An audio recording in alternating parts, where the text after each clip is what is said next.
Risk reduction measures, to put it in the most simple terms, is the all assorted actions that can be taken by this or that country to decrease the possibility, the risk of a conflict, especially a conflict that involves WMD or specifically nuclear weapons.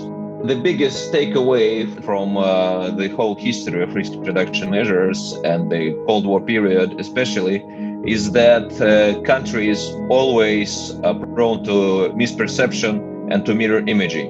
So no matter what your adversary does, you always think about it as if it was you who was doing this. And second part of this problem is that as we speak about risk reduction measures that are essentially linked very closely to the military domain, my understanding is that military people always plan for the worst case scenarios. Because currently, unfortunately, it is also not very new. It used to be the same in the Cold War and other periods.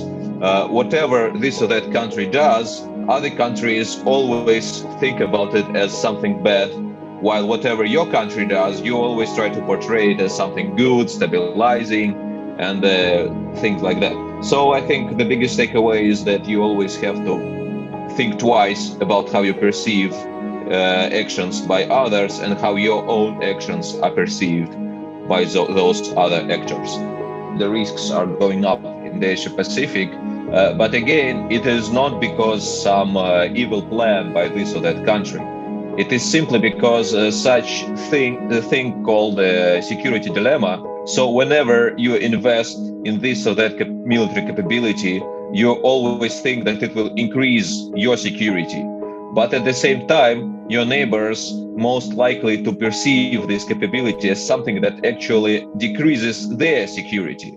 And this is a direct path towards arms racing or even actual conflict, because sometimes people consider these or that developments to be so important and so destabilizing or even escalatory that they try to introduce some preemptive measures for these activities by these or that countries, not to undermine their security. That's why we need risk reduction measures, because in the end they always contribute to increased transparency, increased understanding of what you and your partners are doing. The biggest risk that can lead to actual WMD use is the misperception of intentions by this or that country.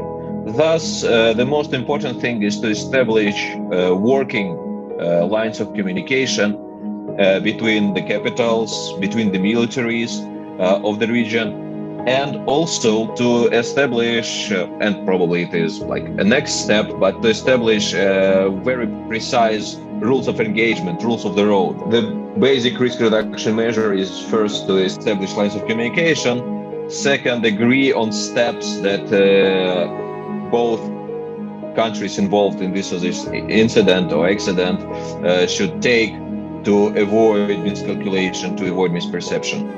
And I think in the end, it can be formalized even in a multilateral manner.